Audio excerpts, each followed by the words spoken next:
Hello everyone, welcome to गैस्मी chemistry. हमने हमारी प्रीवियस वीडियो में डिस्कस किया था पायरोल, फुरान और थायोफिन को। ठीक है, उसके अंदर हमने उनके एरोमेटिक कैरेक्टर को डिस्कस कर लिया था और हमने उनकी मॉलिक्यूलर ऑर्बिटल स्ट्रक्चर को डिस्कस कर लिया था। आज की वीडियो में हम उनके इलेक्ट्रोफिलिक सब्स्टिट्यूशन रिएक्शन को डिस्कस करने जा रहे हैं। जैसे ये हमारे पास स्ट्रक्चर्स हैं, ये पायरोल स्ट्रक्चर है, this is फुरान and this is thiophene. तो आज की वीडियो में हम डिस्कस करेंगे कि किस पोजीशन पर इलेक्ट्रोफिलिक सब्स्टिट्यूशन रिएक्शन जो है वो फेवरेबल होती है। ठीक है, इन सबको करने से पहले एक पॉइंट आता है कि न्यूक्लियोफिलिक सब्स्टिट्यूशन रिएक्शन जो है यहाँ पर फेवरेबल क्यों नहीं है। तो देखिए, जैसे कि हमने प्रीवियस वीडियो में देखा था कि जितने भी ये पायरोल, फुरान और थायोफिन है, तीन मॉलिक्यूल्स हैं, ये अपने इलेक्ट्रॉन्स को रेजोनेंस में दे देते हैं। ठीक है, इलेक्ट्रॉन्स को रेजोनेंस में देने की वजह से इनमें क्या होता है, अबव द प्लेन और बिलो द प्लेन जो है एक इलेक्ट्रॉन क्लाउड बन जाता है। ठीक है, तो इस इलेक्ट्रॉन क्लाउड की वजह से इसके अंदर न्यूक्लियोफिलिक कैरेक्टर आ जाता है।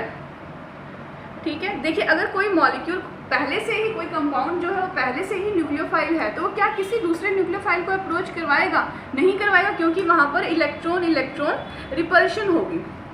ठीक है, ये वाला इलेक्ट्रॉन क्लाउड जो है इनकमिंग न्यूक्लियोफाइल के इलेक्ट्रॉन्स को रिपेल करेगा, तो रिएक्शन तो हो ही नहीं पाएगी। तो इसी रीज़न की वजह से ये किसको अप्रोच करता है? इलेक्ट्रोफाइल को। इलेक्ट्रोफाइल जैसे इलेक्ट्रॉन डेफिशिएंट स्पीशीज़ होते हैं उनको अप्रोच करता है, और ये तीनों जो हैं वो इलेक्ट्रोफिलिक सब्स्टिट्यूशन रिएक्शन दिखाते हैं, ना कि न्यूक्लियोफिलिक सब्स्टिट्यूशन रिएक्शन। ओके, देखिए, अब हम डिस्कस कर रहे हैं इनके अटैक को। जैसे जो हमने ये जो साइक्लिक कंपाउंड लिया है वो मैंने पायरोल लिया है। ठीक है, पायरोल के ऊपर आप देखिए 1, 2, 3, 4 एंड 5, जो ये 2 पोजीशन और ये 5th पोजीशन है, ये आपस में इक्विवेलेंट है, सेम है। चाहे यहाँ पर अटैक हो चाहे यहाँ पर अटैक हो, एक ही बात मानी जाएगी। 3 और 4th पोजीशन क्या है, वो आपस में इक्विवेलेंट है। तो सबसे पहले मैंने देखा C2 अटैक करवा के, ठीक है, और फिर हम देखेंगे C3 अटैक, और फिर जज करेंगे कौन से वाला इलेक्ट्रोफिलिक सब्स्टिट्यूशन के लिए फेवरेबल है, किससे हमें हमारा मेजर प्रोडक्ट बनेगा। C2 अटैक अगर हम कराते हैं किसी भी इलेक्ट्रोफाइल के साथ इसका, तो क्या होगा, देखिए C2 पोजीशन पर इलेक्ट्रोफाइल आ जाएगा हमारा, और जो C3 पोजीशन है वहाँ पर पॉजिटिव चार्ज आ जाएगा। अब ये पॉजिटिव चार्ज जो है वो रेजोनेटिंग स्ट्रक्चर बनाएगा, है, इसकी क्या होगी, स्टेबिलिटी हो जाएगी, ये रेजोनेटिंग स्ट्रक्चर्स बनाएगा, और हमारे पास क्या बनेगा, देखिए यहाँ डबल बॉन्ड आ जाएगा, पॉजिटिव चार्ज जो है वो इस पोजीशन पर चला जाएगा, और यहाँ पे हमारा इलेक्ट्रोफाइल और यहाँ पे हमारा एच। देखिए, इसके ऊपर अभी लोन पेयर है, तो मतलब कि एक और रेजोनेटिंग स्ट्रक्चर बन सकता है। तो हमने दूसरा रेजोनेटिंग स्ट्रक्चर बनाया, फिर यहाँ डबल बॉन्ड और नाइट्रोजन के ऊपर क्या आ जाएगा, पॉजिटिव चार्ज। ठीक है, देखिए, ये इसके हो गए रेजोनेटिंग स्ट्रक्चर्स। ठीक है, नेक्स्ट स्टेप क्या होता है हमारे पास, रिमूवल ऑफ प्रोटॉन। तो इसमें क्या होगा, हमारे पास प्रोटॉन की रिमूवल होगी। कैसे होगी प्रोटॉन की रिमूवल, देखिए, जो हमारा इंटरमीडिएट बना था जब हमने इलेक्ट्रोफाइल का अटैक करवाया, तो ये वाला था ना H पॉजिटिव। ठीक है, नेक्स्ट स्टेप हमने क्या करना है, हाइड्रोजन की रिमूवल करनी है, ताकि हमारे सिस्टम के अंदर दोबारा से एरोमेटिसिटी आ सके और वो चार्ज से न्यूट्रल में चला जाए और स्टेबल हो जाए। ठीक है, तो इसलिए हमने लॉस ऑफ हाइड्रोजन करवाया यहाँ पे, और हमारे पास ये प्रोडक्ट बना। ये तो था C2 अटैक, कि अगर हम C2 अटैक करेंगे तो किस तरीके से इलेक्ट्रोफाइल जो है वो हमारे इस पर्टिकुलर हेटेरोसाइक्लिक कंपाउंड के अप्रोच करता है। अब हम क्या कर रहे हैं, C3 अटैक करके देख रहे हैं। जब हमने C3 अटैक किया, देखिए इलेक्ट्रोफाइल का C3 अटैक हो रहा है, तो हमारे पास देखिए क्या होगा, यहाँ डबल बॉन्ड आ जाएगा, C3 पोजीशन पर इलेक्ट्रोफाइल और C2 पोजीशन पर पॉजिटिव चार्ज आ जाएगा। ये पॉजिटिव चार्ज जो है अब रेजोनेंस से स्टेबलाइज होगा, क्योंकि नाइट्रोजन के पास लोन पेयर होते हैं, और ये यहाँ पर डोनेट कर देगा इन लोन पेयर्स को, और हमारे पास बनेगा। देखिए, अब क्या इसका नेक्स्ट रेजोनेटिंग स्ट्रक्चर बनने के चांसेस हैं? नहीं बन सकता। अगर बनेगा भी तो ये वाला यहाँ आ जाएगा, नाइट्रोजन के 5 बॉन्ड बन जाएंगे, जो कि हो नहीं सकता। तो सिर्फ इसके लिए हमारे पास यही 2 रेजोनेटिंग स्ट्रक्चर बनेंगे। नेक्स्ट स्टेप क्या होगा हमारे पास, रिमूवल ऑफ हाइड्रोजन। तो जो हमारा फर्स्ट बना था, इसी वजह से हमने क्या किया, हाइड्रोजन को रिमूव कर दिया, ताकि हमारा एरोमेटिक कैरेक्टर जो है इस सिस्टम के अंदर दोबारा से आ सके। तो ये हाइड्रोजन आए वापस, और हमारे पास ये कंपाउंड बना, पायरोल के 3rd पोजीशन पर इलेक्ट्रोफाइल लगा। ठीक है, देखिए ये जो है ये हमारा है C2 अटैक और ये पूरा जो है ये हमारा है C3 अटैक। किसी भी अटैक, देखिए सबसे पहले आपको ये पता होना चाहिए, अगर आपने देखना है कि कौन से वाला अटैक फेवरेबल है, उसके इंटरमीडिएट से आपको पता चलेगा कि वो स्टेबल है, डेट मीन्स कि वो वाला फेवरेबल है। अगर वो अनस्टेबल है तो मतलब कि वो हमारा फेवरेबल नहीं है अटैक, तो उसका मतलब क्या हुआ कि वो हमारा फेवरेबल नहीं है अटैक। तो हमने देखा C2 अटैक के अंदर हमारे नंबर ऑफ रेजोनेटिंग स्ट्रक्चर्स जो है वो 3 हैं। C3 अटैक के अंदर हमारे नंबर ऑफ रेजोनेटिंग स्ट्रक्चर्स जो है वो 2 हैं। तो कौन से वाला हमारा इंटरमीडिएट ज़्यादा स्टेबल हुआ?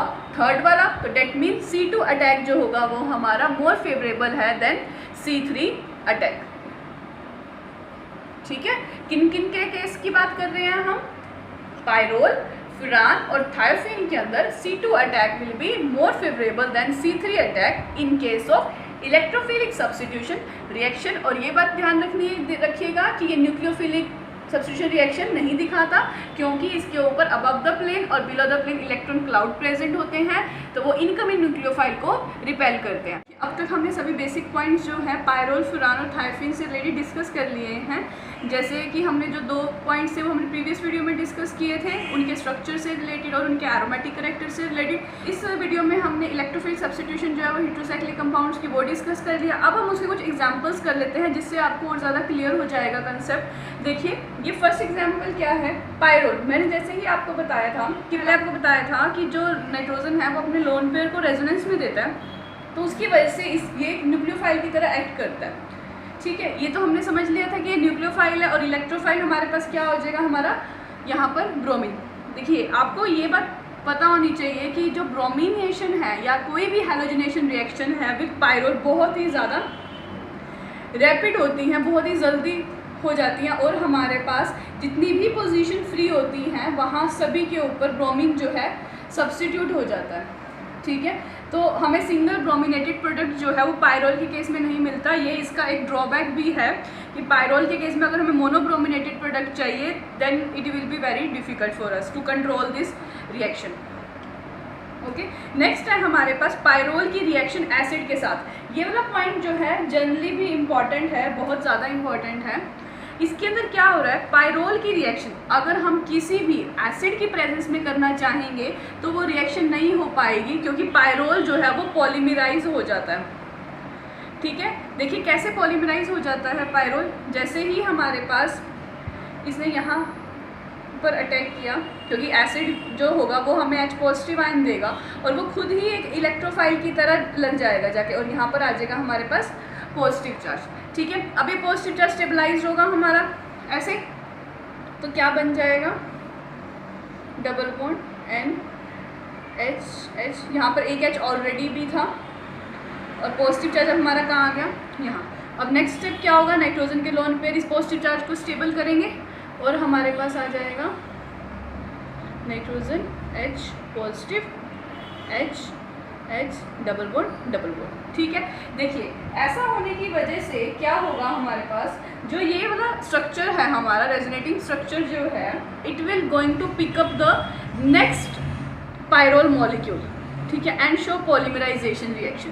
अब ये खुद इलेक्ट्रोफाइल की तरह अब ये खुद इलेक्ट्रोफाइल की तरह काम करेगा और ये इसको अपने साथ अटैच कर लेगा। देखिए कैसे अटैच करेगा? जो ये वाले इलेक्ट्रॉन्स हैं ये इस नाइट्रोजन के पॉजिटिव चार्ज को स्टेबल करने के लिए शिफ्ट होंगे, है ना। यहाँ पर क्या आ जाएगा? डेफिशिएंसी बन जाएगी। और जो इसका C2 है, जैसे कि हमने अभी देखा कि C2 पर ही इलेक्ट्रोफिलिक सब्स्टिट्यूशन रिएक्शन होती है, तो एक पायरोल जो है वो इलेक्ट्रोफाइल बन जाएगा। देखिए जैसे ये पायरोल जो है after picking up this H positive acting as a electrophile now, and then this pyrrole molecule will going to pick up this electrophile and then there will be a formation of this molecule, a polymerized product will be formed। देखिए कैसे, ये मैंने ऐसे बनाया, अब इसने किसके साथ, इस कार्बन के साथ बॉन्ड बना लिया इस पोजीशन में। ठीक है, तो हम इसको कैसे बनाएंगे? नाइट्रोजन। ठीक है, ये पोजीशन थी, इसके साथ ये अटैच हो गया, नाइट्रोजन के ऊपर लोन पेयर आ गए और हमारे पास यहाँ शिफ्ट हो गया और ये H ऐसे। ठीक है, तो ये क्या होगा हमारे पास, ऐसे ही फर्दर पॉलीमराइजेशन होती चली जाएगी। और अब क्या होगा हमारे पास नेक्स्ट स्टेप में, ये जो नाइट्रोजन मॉलिक्यूल है, ये वाला नाइट्रोजन मॉलिक्यूल है, ये इसको स्टेबलाइज करने के लिए अपने लोन पेयर को देगा पॉजिटिव चार्ज को, ठीक है। फिर दोबारा से ये मॉलिक्यूल कैसा एक्ट करेगा, एक इलेक्ट्रोफाइल बन जाएगा और दूसरे मॉलिक्यूल जो होगा पायरोल का वो इसको पिकअप कर लेगा और हमारे पास ऐसे ही पॉलीमराइजेशन होती चली जाएगी, ठीक है। तो इसी वजह से, इसी रीज़न की वजह से हम कभी भी पायरोल की जितनी भी सब्स्टिट्यूशन रिएक्शन होती है, ध्यान से सुनिएगा, इसी रीज़न की वजह से पायरोल की जितनी भी सब्स्टिट्यूशन रिएक्शन होती है उनके अंदर हम एसिड को अवॉइड करते हैं, ठीक है। क्योंकि अगर एसिड ले लेंगे अगर हम रिएक्शन के अंदर, वो हमें पॉलीमराइजेशन प्रोडक्ट दे देगा, बट हमारा जो रिक्वायर्ड इलेक्ट्रोफिलिक सब्स्टिट्यूशन रिएक्शन जो हमें चाहिए होगी वो नहीं बन पाएगा। इसीलिए हम H पॉजिटिव को मोस्टली अवॉइड ही करते हैं और जो स्ट्रॉन्ग ल्यूइस एसिड होते हैं उनको भी अवॉइड करते हैं, जो ल्यूइस एसिड होते हैं, ठीक है, उनको भी अवॉइड किया जाता है। अब ये देखिए नेक्स्ट रिएक्शन कैसे है। पायरोल के केस में मैंने अभी आपको बताया कि हमें H पॉजिटिव को क्या करना है, अवॉइड करना है, इसको हम यूज़ नहीं करेंगे। अगर हमें नाइट्रेशन करनी होती है जनरली तो हम किन का यूज़ करते हैं, HNO3 और H2SO4। जनरली इन्हीं के रिएजेंट का हमें यूज़ करना होता है, 3:1 के रेशो में हम इनको यूज़ करते हैं। बट यहाँ पे तो हम HCl, HNO3 या H2SO4 डाल देंगे, स्ट्रॉन्ग एसिड पॉलीमराइज कर जाएगा हमारा पायरोल, बट हमें पॉलीमराइजेशन तो करवानी नहीं है, हमें करवानी है नाइट्रेशन। तो नाइट्रेशन कराने के लिए हमने CH3COO NO2 ग्रुप लिया और साथ में एसिटिक एनहाइड्राइड लिया। ये दोनों भी हमें NO2 पॉजिटिव इलेक्ट्रोफाइल ही देते हैं और प्रोडक्ट हमारा क्या बनेगा, सेकंड पोजीशन पर NO2 सब्स्टिट्यूट हो जाएगा, ठीक है। देखिए यहाँ पे H पॉजिटिव की कंडीशन नहीं है, तो स्पेसिफिक जो रिएजेंट्स हैं वही यूज़ किए जाते हैं इन केस ऑफ पायरोल। अगर हम यहाँ पे देखें SO3 और पिरिडीन यूज़ कर रहे हैं, यहाँ से हमारे पास SO3 इलेक्ट्रोफाइल मिलेगा जो कि हमारा सेकंड पोजीशन पर सब्स्टिट्यूट हो जाएगा और हमारे पास फर्स्ट प्रोडक्ट ये हो गया, सेकंड ये हो गया। ये मैं इनको नंबरिंग दे देती हूँ, देखिए, ठीक है। थर्ड रिएक्शन क्या है हमारी, with acetic anhydride and SnCl4। देखिए ये क्या है, ये स्टेनिक क्लोराइड है हमारा, स्टेनिक क्लोराइड। देखिए तो हम जब जनरली एसिटाइलेशन करते हैं, फ्रीडल क्राफ्ट एसिटाइलेशन जब की जाती है, इसके अंदर AlCl3 का यूज़ किया जाता है ना। एसिटिक एनहाइड्राइड या एसिटाइल क्लोराइड के साथ हम लोग AlCl3 का यूज़ करते हैं, बट AlCl3 क्या है, एक स्ट्रॉन्ग लुइस एसिड है। तो मैंने आपको बताया कि हमने स्ट्रॉन्ग लुइस एसिड को भी इग्नोर करना है, उसको भी यूज़ नहीं करना, तो इसलिए हमने यहाँ पे स्टेनिक क्लोराइड को यूज़ किया है। वो इतना स्ट्रॉन्ग लुइस एसिड नहीं है, stannic chloride is a weak acid. तो हमारे पास अब क्या होगा, एसिटाइलेटेड प्रोडक्ट बनेगा। देखिए इनसे हमें इलेक्ट्रोफाइल कौन सा जनरेट होगा, CH3C double bond O positive, और वो हमारे पास यहाँ पर सब्स्टिट्यूट हो जाएगा, ठीक है। तो ये हमारा थर्ड प्रोडक्ट हो गया। फोर्थ प्रोडक्ट देखिए, वेरी इंटरेस्टिंग वन ऑल्सो। अगर आपने नेम रिएक्शन पढ़ी है तो आपने एक विल्समेयर हाक रिएक्शन पढ़ी होगी, ठीक है। विल्समेयर हाक रिएक्शन के अंदर क्या होता है, हम DMF का यूज़ करते हैं विद POCl3 और वहाँ पे जनरेशन होती है हमारे पास एल्डिहाइड CHO इलेक्ट्रोफाइल की, ठीक है। यहाँ से हमारे पास CHO इलेक्ट्रोफाइल मिलेगा जो कि पायरोल के सेकंड पोजीशन पर जाके सब्स्टिट्यूट हो जाएगा, ठीक है। देखिए सबसे पहले क्या किया हमने, इसके अंदर जो नाइट्रेशन है उसके लिए NO2 पॉजिटिव इलेक्ट्रोफाइल की जनरेशन की है, but in the absence of acid. Next में हमने SO3 पॉजिटिव इलेक्ट्रोफाइल की जनरेशन की है in the absence of acid. Next में हमने क्या किया, एसिटाइल इलेक्ट्रोफाइल की जनरेशन की in the presence of weak Lewis acid, not in the presence of strong Lewis acid. Next हमने क्या किया है, विल्समेयर हाक रिएक्शन की है DMF POCl3 जिससे हमें CHO इलेक्ट्रोफाइल मिला और वो हमारा सेकंड पोजीशन पर जाके सब्स्टिट्यूट हो गया। तो ये कुछ रिएक्शन से पायरोल से रिलेटेड। अब हम नेक्स्ट एग्जांपल देखते हैं। तो नेक्स्ट एग्जांपल देखिए हमारा क्या है, फुरान की रिएक्शन है with acetic anhydride and in the presence of an Lewis acid. क्या होगा, यहाँ से हमारे पास एक इलेक्ट्रोफाइल जनरेट होगा विच इज CH3CO पॉजिटिव और हमारे पास फॉर्मेशन हो जाएगी 2 पोजीशन पर सब्स्टिट्यूटेड एसिटाइल ग्रुप की, ठीक है। 2 पोजीशन पर substituted acetyl group on this फुरान molecule.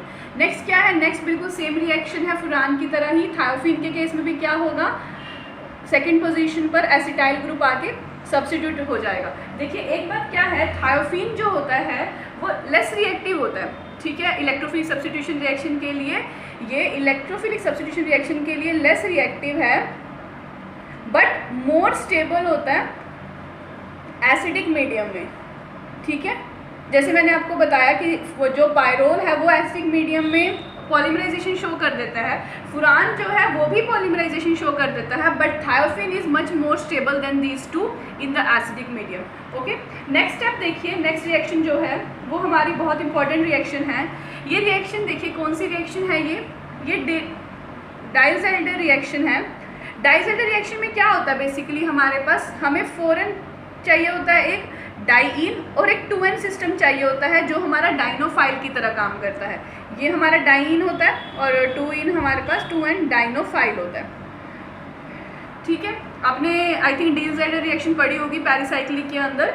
अब इसके अंदर मेन पॉइंट क्या है मेरा ये रिएक्शन को लेने का, कि पायरोल और थायोफिन के लिए तो मैंने डाइज़ेल्डर रिएक्शन नहीं ली, सिर्फ फुरान के केस में ही ली है, क्योंकि सिर्फ जो फुरान है वही डाइज़ेल्डर रिएक्शन को करता है। क्यों, देखिए मैंने आपको डिस्कस किया था कि फुरान जो है इसके अंदर ऑक्सीजन प्रेजेंट है, ऑक्सीजन ज़्यादा इलेक्ट्रोनेगेटिव है, तो ऑक्सीजन की लेस टेंडेंसी है अपने इलेक्ट्रॉन्स को देने की, तो इसी वजह से ये जो पूरा सिस्टम है ये एरोमेटिक सबसे कम है out of the 3 pyrrole, फुरान and thiophene. फुरान is least aromatic, तो कम एरोमेटिक होने की वजह से ये जो इलेक्ट्रॉन्स हैं ये यहाँ पर कम टेंडेंसी है इनके जाने की, तो इसी वजह से ये जो पूरा सिस्टम है ये 4N की तरह एक्ट करता है। और ये जो हमारा सिस्टम है ये 2N सिस्टम है, ये डाइनोफाइल है और हमारा ये किसकी तरह काम कर रहा है, डाइईन की तरह। तो हमारे पास यहाँ पे एक पेरिसाइक्लिक रिएक्शन होती है और हमारे पास प्रोडक्ट बनता है double bond, single bond CH, C double bond O, C double bond O। Okay, next example है हमारा ये, देखिए ये बहुत इंपॉर्टेंट एग्जाम्पल है। क्यों इंपॉर्टेंट एग्जाम्पल है, आपको मैं एक बात बताती हूँ कि अगर कहीं पर भी फुरान के केस में स्पेशली कहीं पर भी C सिंगल बॉन्ड O बनने के चांसेस हैं, वेरी इंपॉर्टेंट पॉइंट, अगर कहीं पर भी stable C single bond O बनने के चांसेस हैं तो ये ही बनेगा, ठीक है, प्रेफरेबल यही वाला बॉन्ड होगा, क्योंकि ये बहुत ज़्यादा स्टेबल बॉन्ड होता है, तो इसी वजह से हमारे पास हमेशा C सिंगल बॉन्ड O बनने के कहीं पर भी चांसेस होंगे तो हमने वही बॉन्ड बनाना है। देखिए यहाँ पर क्या है, हमने एक कंडीशन ली है जिसके अंदर हम bromine in the presence of methanol use कर रहे हैं, और एक कंडीशन ली है जिसके अंदर सिर्फ हमारे पास क्या है, ब्रोमीन मॉलिक्यूल है। देखिए यहाँ पे सिर्फ हैलोजिनेशन हो रही है, यहाँ पे हैलोजिनेशन हो रही है in the presence of hydroxy, एक हमारे पास सॉल्वेंट है मिथेनॉल, हाइड्रोक्सी सॉल्वेंट ले रहे हैं हम इसके साथ। तो जब भी हमारे पास किसी हाइड्रोक्सी सॉल्वेंट एब्सेंट है तो हमारे पास इस केस में प्रोडक्ट क्या बनेगा, जितनी भी पोजीशन हमारे पास वेकेंट होगी वहाँ पर हमारा ब्रोमीन आके सब्स्टिट्यूट हो जाएगा। देखिए इस केस के अंदर ये प्रोडक्ट बनेगा, सभी जगह पर हमारा ब्रोमीन जो है वो सब्स्टिट्यूट हो जाएगा। इस पोजीशन में देखिए सबसे पहला स्टेप जो होगा वो हमारा ब्रोमिनेशन का ही होगा। देखिए सबसे पहले हमारे पास यही प्रोडक्ट बनेगा ब्रोमीन, और क्या होगा, जैसे ही ब्रोमीन इसके ऊपर लगेगा तो यहाँ पर क्या आ जाएगा हमारे पास पॉजिटिव चार्ज। इस पॉजिटिव चार्ज को स्टेबलाइज करने के लिए हमारे पास ये इलेक्ट्रॉन यहाँ शिफ्ट हुए और हमारे पास बना डबल बॉन्ड ऑक्सीजन ब्रोमीन, और यहाँ पे क्या आया हमारा पॉजिटिव चार्ज। देखिए फिर इस पॉजिटिव चार्ज को स्टेबलाइज करने के लिए हमारे पास ये वाले लोन पेयर यहाँ गए और हमारे पास बना डबल बॉन्ड ऑक्सीजन पॉजिटिव, यहाँ पे भी डबल बॉन्ड आ जाएगा, यहाँ पे पॉजिटिव, ये ब्रोमीन बना। ठीक है, ये प्रोडक्ट बना हमारे पास। ये जो ऑक्सीजन के साथ डबल बॉन्ड है ये इस पॉजिटिव चार्ज को स्टेबलाइज करने के लिए यहाँ शिफ्ट होगा। जैसे ही ये बॉन्ड यहाँ शिफ्ट होगा तो हमारे पास इस पोजीशन पर क्या आ जाएगा, डेफिशिएंसी क्रिएट हो जाएगी। तो इस डेफिशिएंसी पर मीथेनॉल जो है वो अपने ऑक्सीजन के लोन पेयर्स को डोनेट कर देगा और हमारे पास एक बॉन्ड बनेगा इस तरीके से इस कार्बन और इस ऑक्सीजन के बीच में। देखिए ठीक है, और हमारे पास ऑक्सीजन के जो लोन पेयर थे वो तो वापस आ गए, तो हमारे पास ये प्रोडक्ट बन गया। अब क्या होगा, देखिए जो ये ऑक्सीजन के लोन पेयर हैं ये इस ब्रोमीन को बाहर निकालेंगे।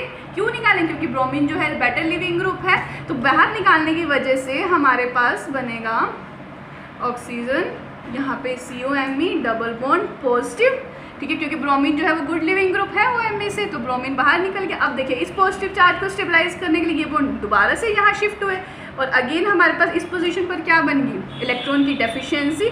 दोबारा से मीथेनॉल जो है उसने अपने ऑक्सीजन के लोन पेयर को डोनेट किया और हमारे पास प्रोडक्ट बना OMe।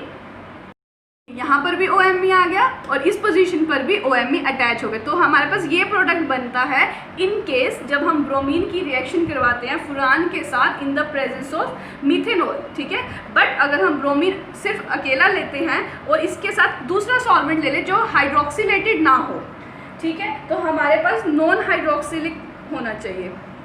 नॉन हाइड्रोक्सिलिक सॉल्वेंट को यूज़ करोगे जब आप, तो आपके पास तो ब्रोमीन हर पोजीशन पर हमारा सब्स्टिट्यूट हो जाएगा, बट इस केस के अंदर OMe सब्स्टिट्यूट होगा इस मैकेनिज्म के थ्रू। नेक्स्ट एग्जांपल जो है आपका प्रैक्टिस एग्जांपल है। देखिए फर्स्ट स्टेप में विल्समेयर हाक है, नेक्स्ट में विटिग रिएक्शन है, तो आप इसको करके देखिएगा, ठीक है। तो इस वीडियो में इतना ही, नेक्स्ट वीडियो में हम पिरिडीन को डिस्कस करेंगे। Thank you so much for watching this video.